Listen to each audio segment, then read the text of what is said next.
Okay, welcome to the Whoopie-Doo, the new era of, I guess somehow I got the presidency job and somehow David handed it off.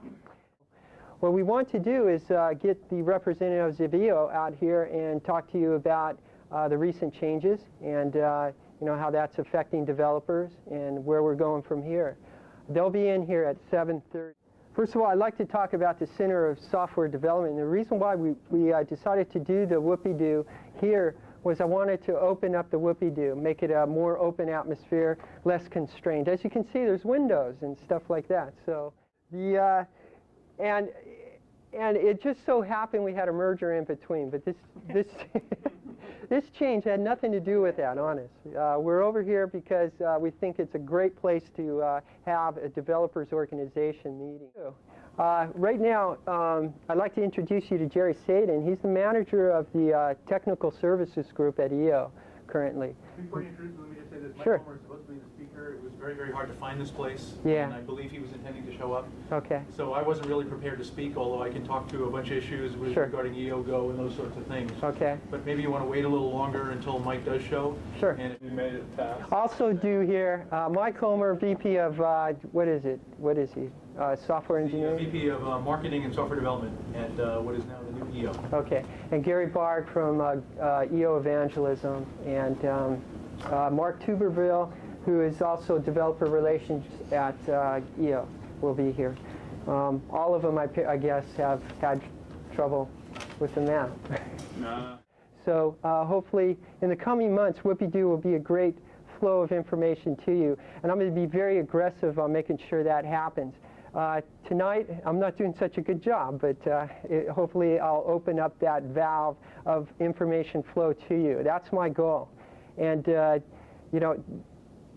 Jerry, you're going to be on soon as far as, Well, EO is really, all of them wanted to come here, but as you know, with change, lots of things, lots of meetings, nobody's had even lunch or breakfast at the top echelons of these groups. I mean, these guys are looking pretty tired, and that's because things are happening quick, and it's really hard for them. So, not making excuses for them, I sort of understand what's going on. It's not that they don't have all the answers. It's that they're making the answers up right now. But let me tell you, trust me, it's good.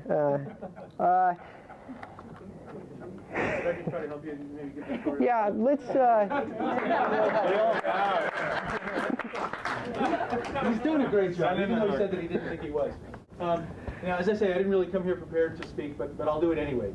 How many of you, first of all, have been using PenPoint or working with PenPoint for a while? Okay, and obviously this is certainly the organization for that. I also, like Clay, got involved in this because I love the technology. Thought it was really neat stuff.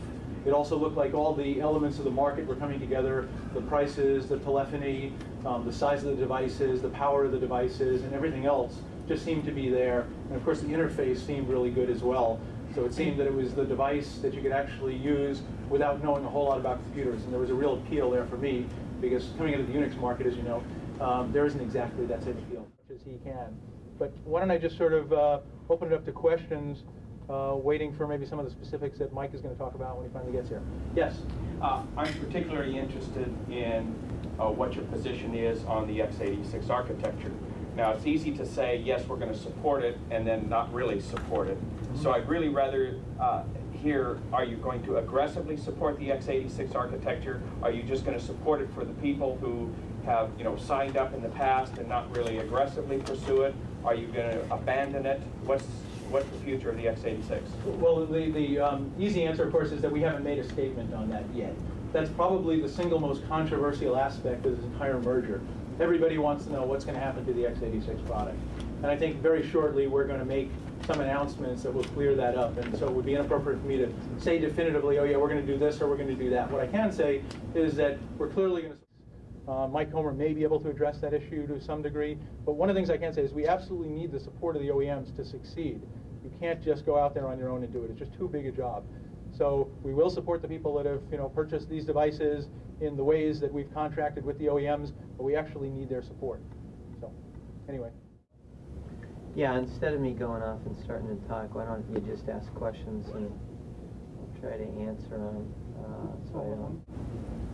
Jerry talked a little bit about the licensing of the technology for the Hobbit, and it was noted that right now it is a proprietary system because it hasn't gone out, it hasn't been licensed. Is that what Sadin is working on, and getting new manufacturers to adopt the Hobbit and other things like You that? mean that the Hobbit is a proprietary system? That's Well, not Hobbit, true. It has been licensed to NEC, Toshiba, and Matsushita, as has PenPoint, the Hobbit version. They're building products based on it right now. When are these things expecting to come out, though? Well, those relationships were announced at Comdex, November of last year, and all of them said they would have products out in about the next 12 months. Is that a new version of PenPoint or a separate operating system? No, it is a new version of PenPoint, in the sense that, you know, it's a modification of PenPoint, a series of feature improvements. It won't be a side-by-side product then? Absolutely not. You might think of it as PenPoint 3.0, just, you know, conceptually, though, you know, we may name it otherwise. We're currently negotiating with IBM as to exactly what they're going to do, and between us, we've not yet resolved that. So the model is not the Microsoft model where you had a lot of companies producing PCs. The market model is actually the Newton model. Well, the market model, you know, at first, Microsoft did not have a lot of companies producing PCs. They only had one, which was IBM. Once they achieved a critical mass of volume, other companies jumped into the fray. Our strategy is to do that same basic thing, only to bring partners in right up front, producing identical hardware and slight hardware variations. Is the communicator direction going to be more than an organizer, more than a cell phone, or less than a laptop? I would say, you know, put that way, it's more than an organizer and more than a cell phone from a strategy standpoint. The primary reason is that we really want to make the products very easy to use to begin with, and then try to provide the customer with a smooth growth path from there. Although I think what we're really talking about is a new product category that people haven't seen before, so describing it sort of as a step from what we have kind of compromises it.